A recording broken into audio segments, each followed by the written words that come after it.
Krista or Gina, can you confirm that you guys can see the slideshow?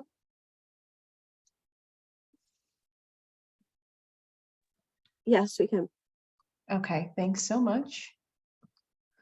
All right, everyone, I'm going to start recording. Oh, we're all set. Okay. Welcome, everyone, to our first office hours of the new year. Today is January 11th, 2023, and the assessment team wants to welcome all of you to the Lunch and Learn for today. Just a couple of housekeeping reminders about these meetings. So please post questions as they come up into the meeting chat. Regina is recording those as they're asked, and then we will get to them in the Q&A session at the end. And just a reminder that if you do have a question at the end that hasn't been entered into the chat, you can go ahead and raise your virtual hand so we can make sure to get that question addressed before the end of the session.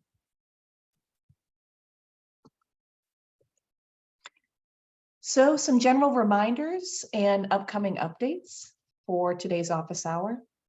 The Access for ELLs administration window opened this past Monday on the 9th and is open through March 3rd. Districts have been working to check their student rosters to create and manage test sessions to make sure users have the appropriate permissions. If you need any technical assistance with the elements of Access for ELLs or alternate Access for ELLs, please do not hesitate to reach out to me directly. I'm still fulfilling the role of interim coordinator of English language proficiency assessments while we search for my replacement. And as we enter assessment season, just a reminder that technical assistance is available for districts if you would like some kind of customized support. So some examples of technical assistance include feedback on assessment administration, overview of accessibility features that are available across assessments, and all other elements of our state assessment program. So please do not hesitate to reach out if that is something that you would like in the new year. And I'm going to turn it over to Krista for our NWEA updates. Hi, everyone. Krista Averill, the Assessment Coordinator for NWEA, as well as Maine Science. So from this Monday, January 9th to February 3rd, the winter map growth assessment window will be open. This administration is optional. In the spring, from May 1st through the 26th, we will have the first administration of the new Maine through-year assessment. Next slide, please. School state codes are an important part of the connection between map growth and the Maine through-year assessment administration portal, right there, and will be vital to the SSO connection within map growth to the through-year platform. Incorrect or missing school state codes will cause users to error out and not be able to connect to the through-year platform. NWEA and the Maine DOE are asking for all school state codes to be reviewed and updated as needed by February 15th of this year. And an initial communication with directions was sent to district assessment coordinators and technology coordinators last month, and a follow-up email will be sent later this afternoon. Next slide. So here's a brief overview of the steps necessary for reviewing and updating your school state code. To find your school state code, you'll click on the All SAUs and Schools spreadsheet on the Help Desk's infrastructure webpage, and the school state code is in the school org ID in column D. Next slide, please. If you roster manually in map growth, you can view your school state code by clicking Modify Preferences and Modify District. If your school state code matches the school org ID from the infrastructure spreadsheet, no further action is needed. If your school state code does not match the school org ID, click Edit Name and State Code and update the code.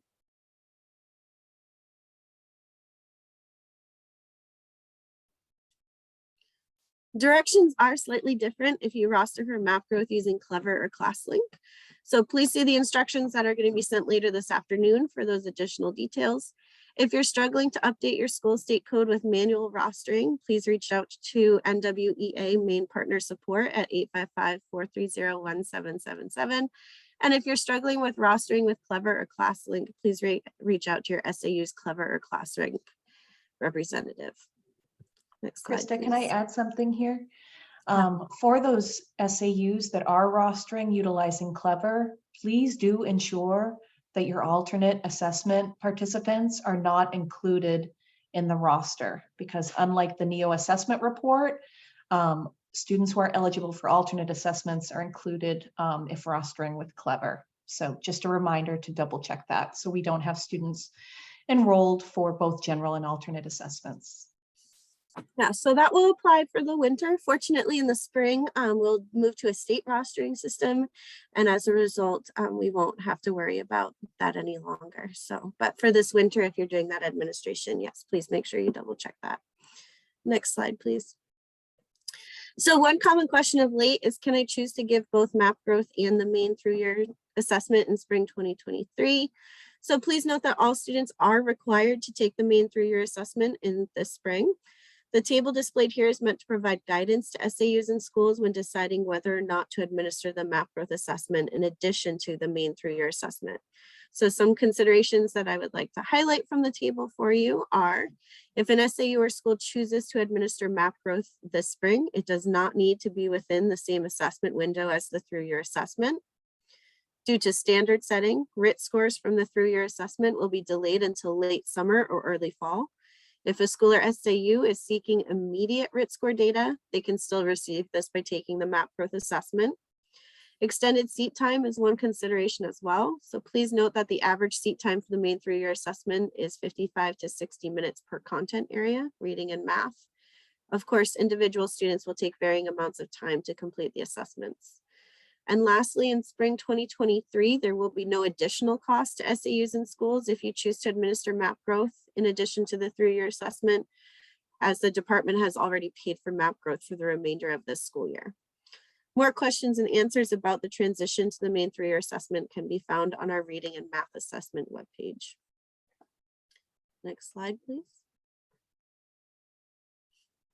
The Maine Department of Education is collaborating with NWEA to offer professional learning opportunities and using multiple data sources to support student growth, using achievement level descriptors to ensure rigor, the benefits of the 3-year assessment, and getting your teachers and students ready for the assessment. Using multiple data sources and using achievement level descriptors are workshops that allow for up to 40 participants in an interactive environment, including small group work and discussions in breakout rooms.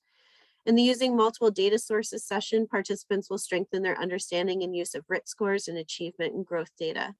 Participants will use RIT scores as one of multiple sources to inform instruction that supports student growth with an emphasis on formative assessment practices. In the using achievement level descriptors workshop, participants will learn what achievement level descriptors, or ALDs, are, how to use information from the ALDs to inform teaching and learning actions that support student success, and how to use ALDs to ensure rigor in instruction. The benefits of the 3-year assessment and getting your teachers and your students ready sessions are webinars that will begin in February. Hundreds of individuals can attend those sessions and they will be recorded, and a link to the recording will be posted online.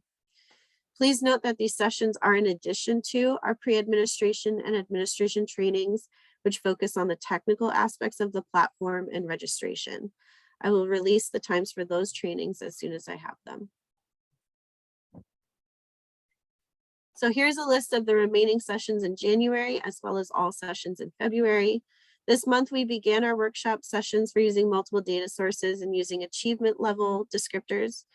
If you had attended our first session this month, a feedback form was sent to your email. If you attended yesterday's session, you can anticipate receiving a feedback form to your email soon. We do appreciate all the feedback so that we can work to improve our sessions moving forward.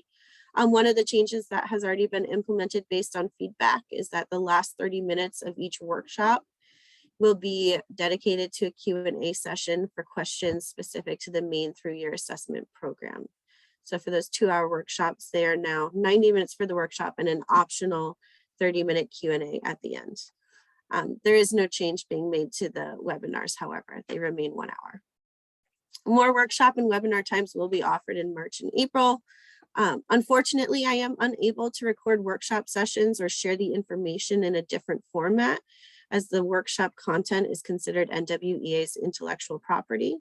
If you signed up for a workshop but were unable to attend, you can always sign up for one of the later dates as well. And you can find a complete list of workshop times and registration links on our NWEA website. Next slide, please. I'm also excited to share with you a new resource developed by NWEA in concert with the Maine Department of Education and education professionals from various Maine SAUs, the Achievement Level Explorer tool. Achievement level descriptors define the characteristics of student performance on the state assessment at each of the 4 achievement levels, well below, below, at, and above state expectations.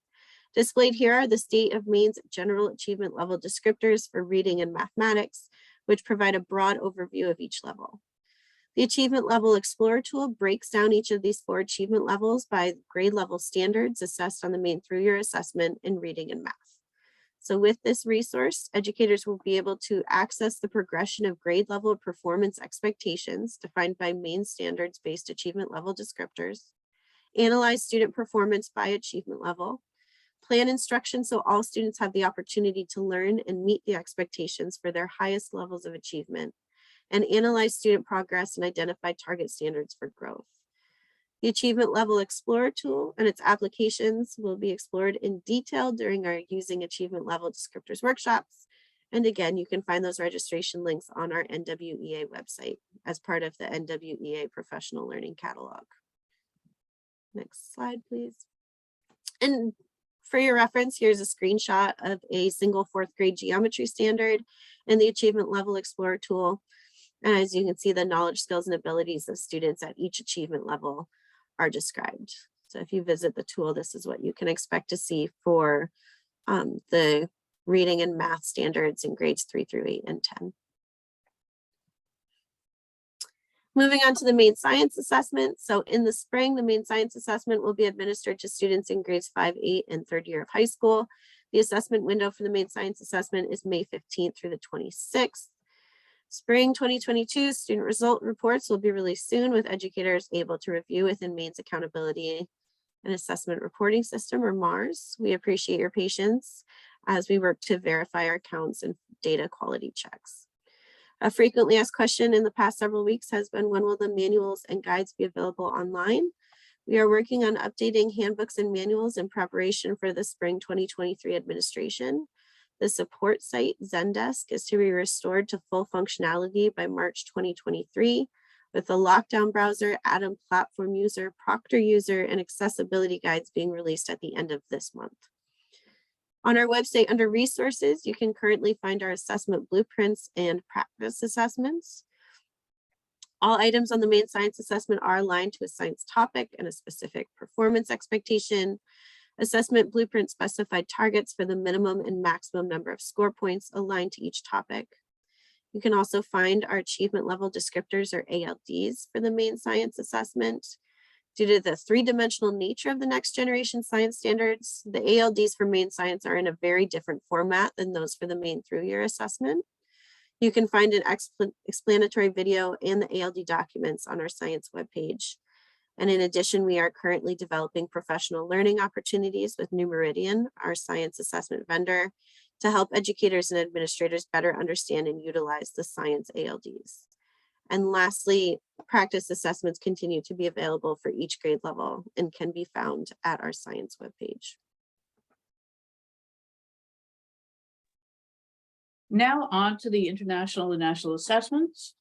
First with I'm going to remind you all that there's a NAEP field trial this coming spring, and while Maine's not involved, it does, to keep you up to date, there is going to be a new administration and management system for the assessment that we're piloting, as well as different modes of administration and a device agnostic system. Hopefully all works out and it'll be easier to administer and manage the NAEP.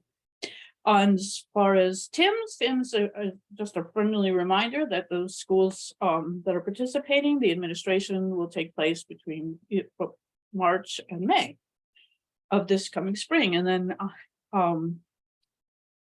again, you've heard me speak over the last several months about the NEEP release, which took place in late October. But the good news with all of that is that there are now more released items, which we had had a little, well, a lack thereof during the transition to the digitally based assessment. But now that we're fully there and things have been well examined, we do have the blocks of released items, which you can access on the Nations report card website, along with a multitude of other tools. And go ahead and change the slide. One of the tools I wanted to talk about or introduce you to today, if you're not familiar with it, is the NAEP questions tool. And it's affectionately known as the NQT, where you can review released items, see the scoring guides, student performance, as you know, including not just scores, but in for constructed response. There are some sample responses. And you just can access all that by going to the Nations report card website, clicking on Nations, the NAEP questions tool, and then explore the questions library. Next slide, please. Here's an example from the NAEP questions tool. You see the beginning of the passage, and then one of the associated questions within the block. All this is visible, and there's also, when you click on the assessment resources within the NQT, you can see the assessment the same way that the students see it. Okay, advance the slide, please. So here's an example of that scoring guide key for that particular item. And here, this is the actual Maine, national, and census region data results from that particular question. So you can see which how the percentage of students that answered in which format. It's your option to select that. These resources are available for the classroom. You can use one item, you can use the whole block, and the teachers are not held to the time constraints. The students can print the results, and you can even add questions about the passages if you want to, and create your own. Okay, next slide, please. So back to me. So as I shared earlier, I'm currently serving as Director of Assessment. We are also still looking to fill the role of alternate and ELP Assessment Coordinator. So here are your monthly updates for access for ELLs and alternate access for ELLs. Just a reminder that many times in SAUs, it's not the district assessment coordinator who is coordinating access. It tends to vary as that's a local decision. But these are some of the ways that if you have an ESOL administrator or coordinator or educator coordinating the access assessments, these are some of the ways that you can help support them in making sure that all of the pre and during and post administration activities are completed. So it's important to review rosters to ensure that the multilingual learners have been assigned to test sessions in the 4 domains. I'm still receiving a lot of technical assistance emails saying that students are missing from the Access assessment platform. 9 times out of 10, when a student who the district expects to see in WIDA AMS is not in WIDA AMS, we have an enrollment issue. So the student most likely does not have an EL start date in Synergy. So it's really important to review those rosters and make sure that your records of who is participating are in alignment with our state enrollment data. Planning for the logistics of large-scale assessment, as everyone on this call knows, include a lot of tasks. So please do check in with your access coordinators to see if they need support with things like scheduling, allotment of spaces, communication with other educators in the building or district, as well as other administrative tasks. And if you are a DAC who requires a WIDA secure portal or WIDA AMS account, please don't hesitate to reach out to me. WIDA secure portal, as a reminder, is where you can access the assessment training courses, as well as ESOL services related resources. And a WIDA AMS account would enable folks to access and view student data, confirm testing rosters, set up sessions, manage sessions, assign accommodations, and create users for your district. So if you need access to either of those two platforms, please don't hesitate to reach out to me via email.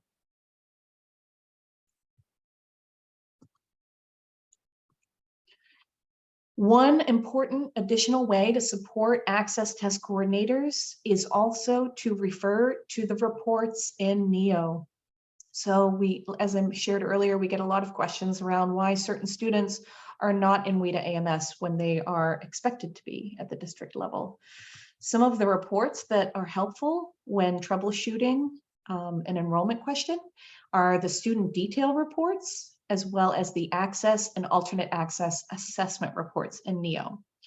The student detail report includes all information pertaining to the student's enrollment. And again, that data draws directly from Synergy. So if there is no EL start date, a student would not be on the access assessment report. If the alternate assessment field has a value of N for no, they are not currently identified as an alternate assessment participant in the alternate assessment report.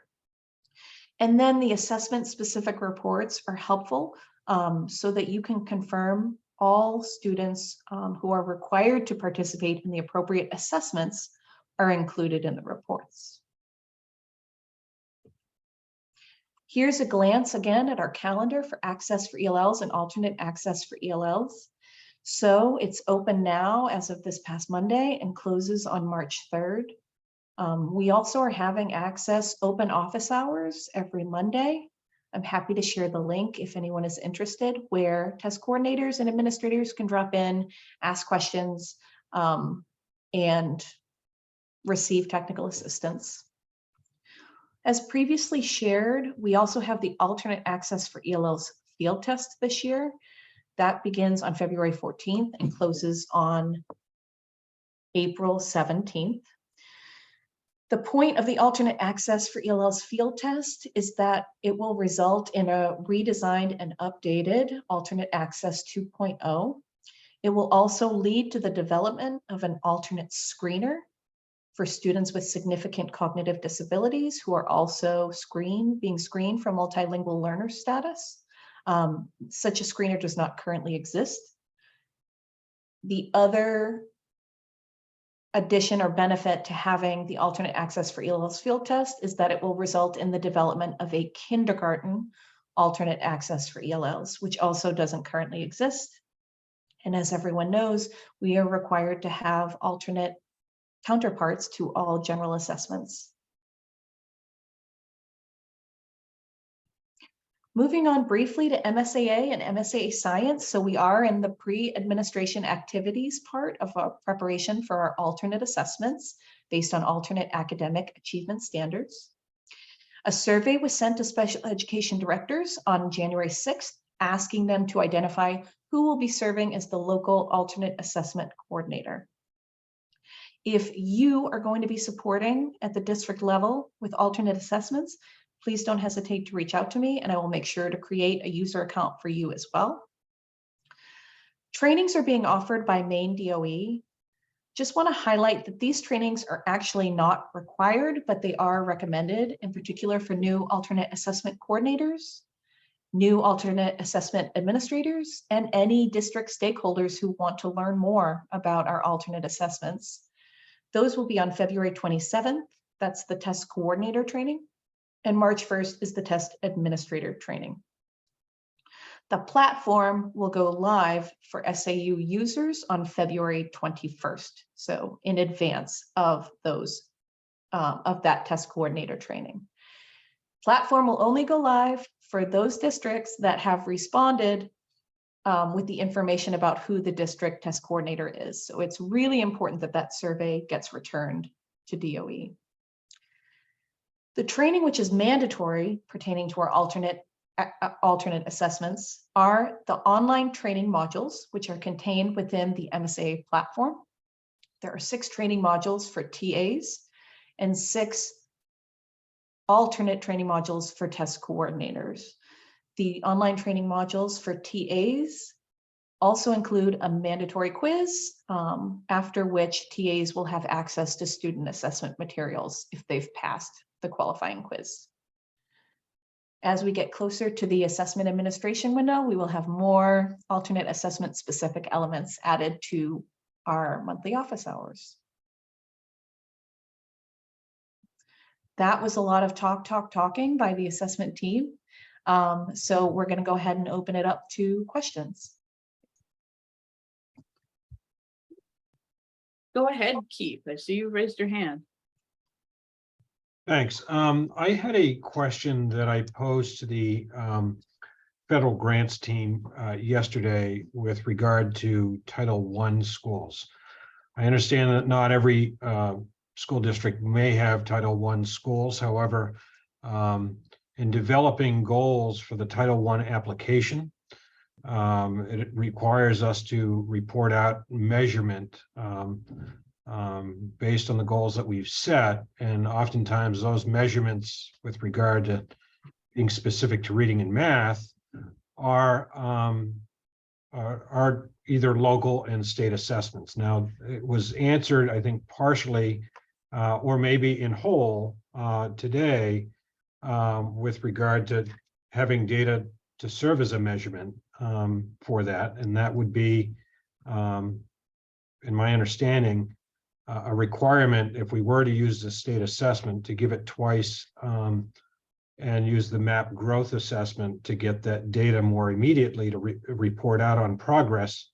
And also, I guess, as a means of completing a title application over the summer for next year. Wondering whether or not any of the assessment team had any other options that they may kind of pose to districts that do have Title I schools in that scenario. Jeanette, are you still on the call? I am. Would you be able to respond to Keith's question? Thanks for that question, by the way, Keith. Yep, I can. I did connect with the ESEA federal programs team this morning, and that question did come up. They did mention you'd reached out, Keith, regarding that. And I did talk through with them the time frame at which data will be available and all of those elements. And Krista, correct me if I'm wrong, the intent is, although data will be delayed, a RIT score will be available, and then the summative score will come later. Is that still accurate? The RIT scores will be provided in a preliminary data file. We expect that in July. So I did explain, and that's the information I shared with the ESEA team. So we would be hopeful that you would have access to that RIT score data for your new application cycle, Keith, to be able to utilize that to demonstrate if you'd work towards achieving those goals or if those goals needed to be further adjusted or refined. Does that answer your question? It does. I guess I would just stress, and I understand that everybody's under a lot of stress, that in order to go that route, it would require, I guess, in my position, to really have some cemented timelines in order for that to happen, because unless the adjustments are made with regard to deadlines and putting forth an application for title funding for next year, unless those are delayed or pushed back, I would be hard pressed to report out on data and also set goals for the application for next year. You know, and I don't mean to use this as an example, but for example, if we're in the same position that we're in with regard to our science data, it could be problematic for us. Understood. Okay. And go ahead, Dawn. Do you have you're next on the list? What's Yeah. your question? Real quickly, I just wanted to, Jody, we do not have a special ed director right now. They left, and I believe that survey may have left with them. And I'm wondering, as the district assessment coordinator, if I could do that survey for my district. Yeah, can you hear me? Am I on mute? I can hear you, Jody. Okay. can't see that part of my screen. That's okay. Absolutely, Dawn. I can send that to you. And also, once you return it, make sure that you get set up with a district user account. In the Yes. meantime, if you have any questions or would like a technical assistance call with me just to go over some elements of the alternate assessments, please feel free to reach out. Okay, great. Thank you. Sure.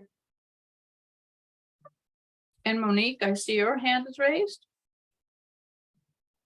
I have two questions. One is, I just need to confirm, am I really clear that even within the NWA application, after a child assesses, we will not be able to access their RIT score? So for spring 2023, the RIT scores will be delayed. Yes. So we will not be able to access those within the application, and that you are working very hard to try to get us some sort of RIT score before our federal grant applications are due for the coming year. So the timeline NWEA has provided to us is they expect a preliminary data file by end of July. Will that include growth goal targets, which is what we operate off of, or just a raw RIT score? It'll include the RIT score. Okay, so just the RIT score, it won't have growth targets or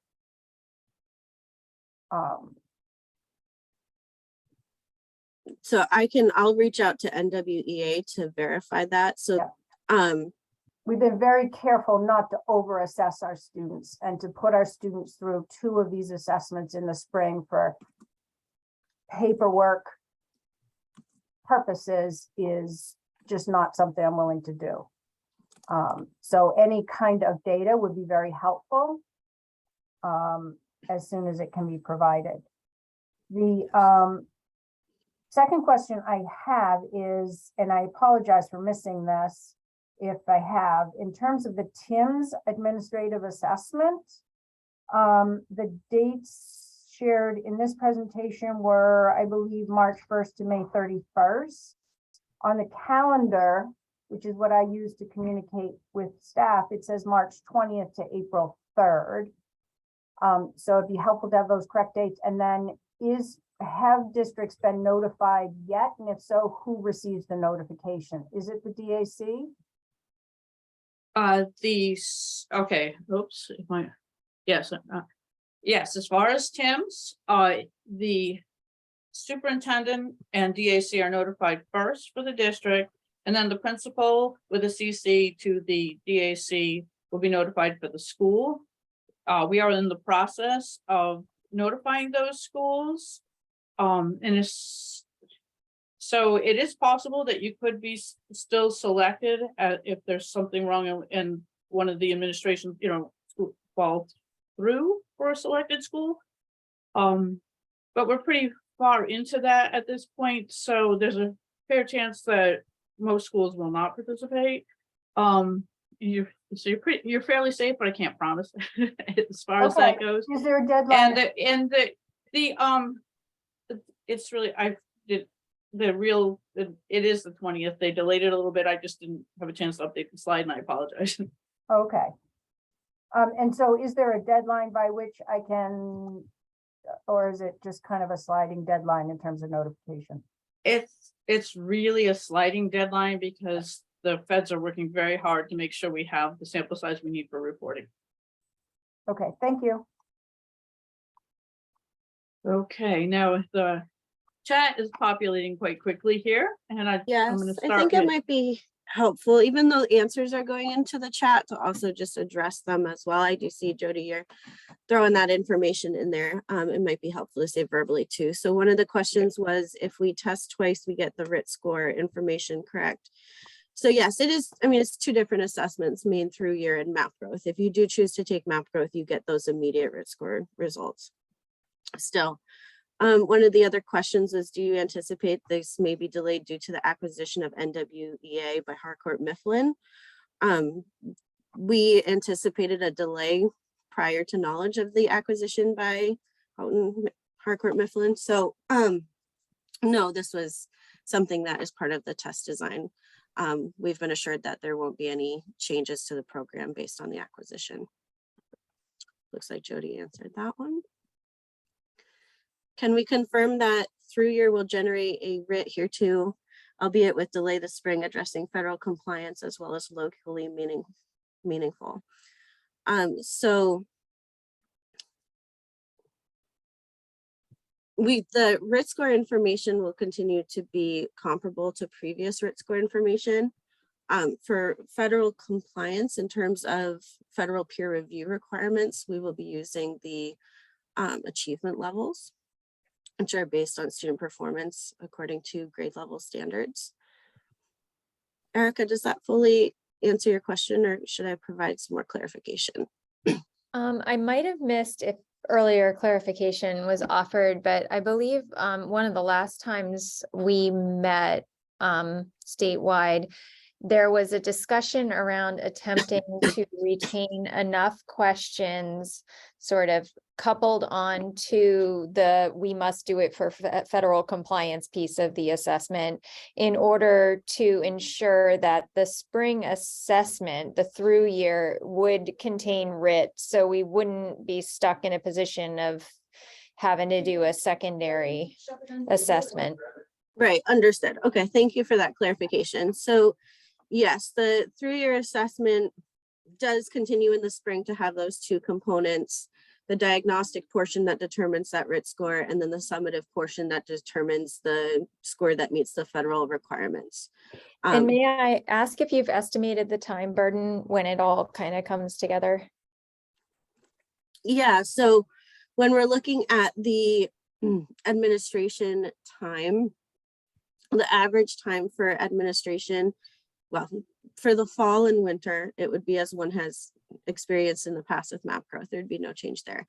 NWEA has indicated that the estimated administration time for the spring is 55 to 60 minutes. So that would incorporate both the diagnostic element and the summative component.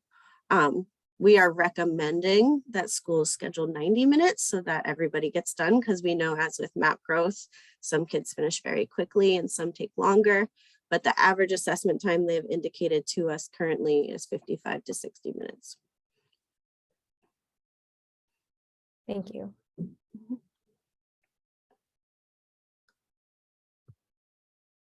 I don't see any additional questions in the chat. Do you, Gina? No, I do not. Do we have any follow-up questions? I'm not seeing any hands either. Okay, so the team wants to thank everyone again for making the Well- time. We do have a new question, Jody. Oh, So It what says, is the new cut percent for proficient? so for the main through-year assessment, Erica? Yeah, So- what'll be on the state dashboard visible to the public, it was in the past year not similar to what we had with SBAC cuts previously, which held out through like 2021, I believe. So the cut scores for the main through-year assessment are going to be determined during standard setting. It's an event that determines at what level, uses the achievement level descriptors to determine where the cut scores are for students that are proficient. So it's not aligned necessarily to a certain percentage of correct questions or an expectation that a certain percentage of students will meet proficiency. It's established based on the results and looking at the ALDs. So at this time, we haven't had standard setting yet. It happens after the first administration, so I cannot answer that question. I think maybe I wasn't clear. So we previously had a cut like close to 70, and then it dipped to close to 40. So it looked like we were all doing phenomenally well. And we just want to be really, really cautious when communicating with our public, whether passively through the DOE website or directly in like a community setting. And to be in front of that would be tremendously helpful to know where that cut is going to occur, because previously it was much higher, and for lack of a better term, it appeared inflated most recently. That's what Yeah, I'm so- asking with regards to cut. Yeah, so you are, so the way the cut scores were determined for map growth these past few years was based on national norms rather than on performance according to standards. And as a result, that's why you saw such a difference. With the return to an assessment that meets those federal peer review requirements and is based on state standards, those cut scores will now, there'll be 4 levels again, well below, at and above, but you will see a shift. We do not recommend using the data from spring 2022 to compare to spring 2023. It's going to be different achievement level categories. And again, it's going from norm reference to criterion reference. Could we request that the DOE offer a standard communication explaining that? So, because it's really not something we held the wheel on. And it's very difficult for our public to understand, and perhaps a disclosure on the state dashboard so that people looking at data can have those questions preemptively answered without us having to entertain them locally. Those are great suggestions, Erica. Thank you. I think we can definitely accommodate that.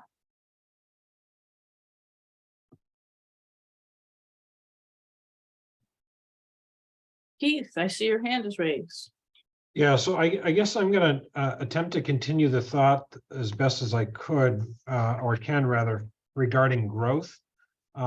Because if there is a growth measure, I guess I wonder, now that the adaptability of NWEA is going to be restricted to 1 grade below or 1 grade above, we are going to experience a contingent of students that drop well below the prior grade.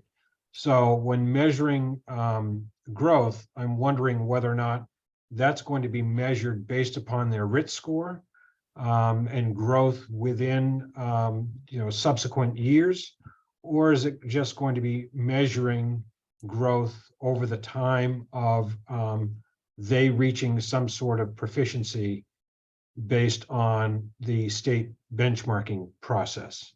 So is that growth for the student, or is that growth that is going to be indicated through expressed benchmarking by the DOE? So I do think there's an element here that needs clarification. So that limited adaptability applies only to the summative portion of the spring assessment. So the fall and winter have the full adaptability of map growth, and the diagnostic portion of the spring assessment has the full adaptability of map growth. Correct. I guess I'm referencing, Krista, beyond the spring, right? So based on students' scores in the spring, and if we were to create a spring to spring measurement, I'm wondering how is growth measured from spring to spring, beginning spring 23 to spring 24, or spring 23 to fall 23? Is it the student's RIT score, or is it that their ability to meet grade level standards? If you're measuring growth from spring 23 to fall 23, you would need to use the RIT score because we don't have a proficiency rating that goes with the fall and the winter assessments. So I guess let's take this spring of 23 out of the equation, right? So fall of 23, spring of 24, how is growth going to be measured for a student? Is it going to be based on their personalized RIT score, or is it going to be based on the grade level benchmark that the state develops? So if I were to make it more simplistic for this argument, I'm just looking at it from a growth perspective, knowing that the adaptability beginning in the spring of 23 will be different than what they've ever experienced before. And this will help standardize our goal setting for Title I applications as well. Oh, okay, I think I'm going to ask a clarification question. Are you talking specifically about student growth within the academic year, or are you speaking to accountability measures? I would say that would be applied to both. I don't think they're exclusive to one another. From our perspective, we've always looked to NUIA for growth measures for individual students.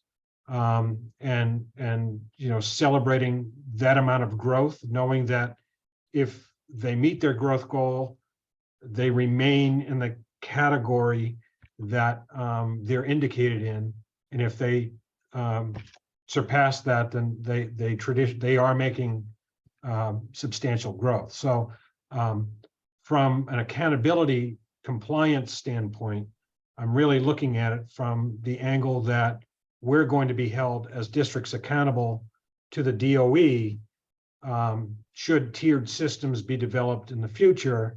I really want to make sure that I have a full understanding of the impact of what is growth, so that we're all using a common definition of what that is. Okay, I'm gonna start and briefly give a synopsis of our work in the accountability group, and I'm gonna ask Jeanette and Jody to correct me if I'm wrong. And then beyond that, we'll probably have to reach out and get any clarifications. But at the current time, we're looking at a model that would use both spring achievement and fall to spring growth, with the exception of MSAA, which we could only do spring to spring growth.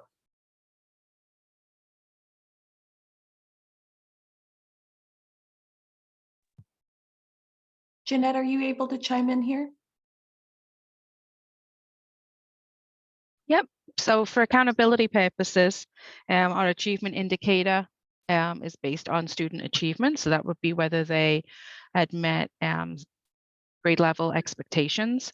And then the growth progress element of it for our students in grades 3 through 8 would be from fall to spring. So it would be a through year growth measure and not traditionally the spring to spring like we have done in the past. The only exception, like Gina mentioned, would be for MSAA, because there is no through year option.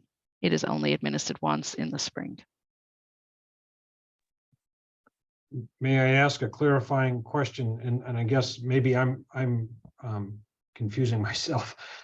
So the growth over time for the metric that's going to be used for districts, is that individual student growth? Is that going to, like, for example, if all students meet their growth goals, right? Is that all going to be averaged? And that be the measure that the state is looking at? Or is the measurement going to be based on whether or not a student hasn't met grade level expectations and is now meeting grade level expectations? I think it's two different questions. At the moment, we're trying to bridge the gap between meeting the federal requirements that we have, which are in place and are non-negotiable. The federal government has been very clear about that. And the transition from the summative assessment that we once had with Empower to the interim assessment that we currently have with NUIA at Map Growth. And then in order to do that, that's where we're using that through year growth element. Moving forward, we recognize there's pieces that we want to change and tweak within the accountability model and how we do things. So that's where those accountability sessions were implemented, and we were receiving feedback from stakeholders on elements that we could tweak, that we could revise, that we could add additional elements within those indicators to broaden that accountability model. So on that side of it, Keith, I don't think that's fully determined, because I think that's still under discussion, because that has to be a broader conversation with stakeholders, and then also making sure that the federal government is on board with anything that we would like to do moving forward, and then it meets the federal requirements for each of those indicators. So it's somewhat in flux at the moment. We're trying to use a stopgap, for want of a better word, to make sure that we're on track, that we're meeting federal requirements. But we know because of this transition with the through-year assessment that there are changes that will naturally need to happen. And how we determine a student's growth is one of those elements that we really need to look at, to make sure it is equitable and it is in the best interest of Maine students and Maine schools. Again, with accountability, our intent has been for the past 5 years at least to make sure that this is not a punitive measure, that it's a supportive measure. So we don't want to do anything that really undoes the work that's been established within that new Maine model of school support. What's the word I'm looking for? System, I guess, and go back to a punitive system where you're being, and I use air quotes that you can't see because my camera's not working, dinged, for want of a better word, because of decisions that were made.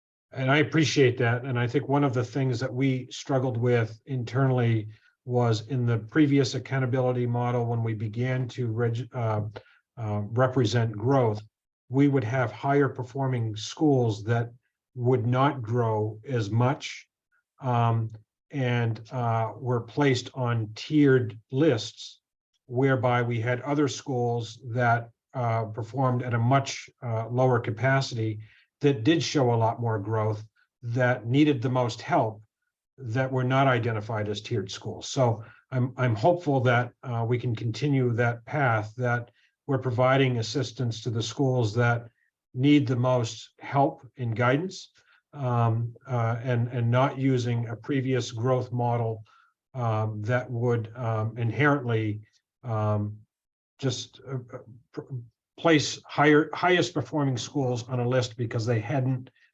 shown as much growth over time.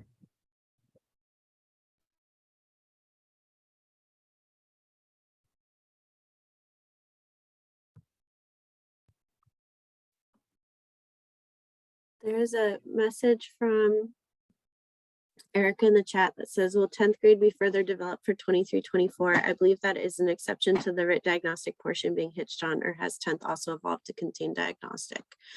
So for the spring 10th grade assessment, the summative portion is fixed form. It will still have a diagnostic portion. So fortunately, we can say that that diagnostic portion will still have the full adaptability of map growth.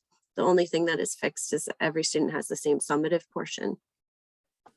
Okay, so for the fixed form, there was a question that wasn't answered previously in a meeting. So we have a static collection of questions. Will they be randomized in their presentation so that learners can't look onto other learners' devices? So that's a request I've made with NWEA, Okay. and I'm still pursuing that request. I would prefer it to be that way as well. If not, could we have like a heads up for Yeah, creative definitely. seating? Thank you. Yeah. Yes, thank you. If there's nothing else in the chat, I first want to thank everyone for, as always, your thoughtful feedback and your questions today. This really does inform the work, so we appreciate you. And also for your time. Please continue to reach out to the team as questions come up or technical assistance needs arise. And we'll look forward to seeing all of you hopefully next month. Thanks, everyone.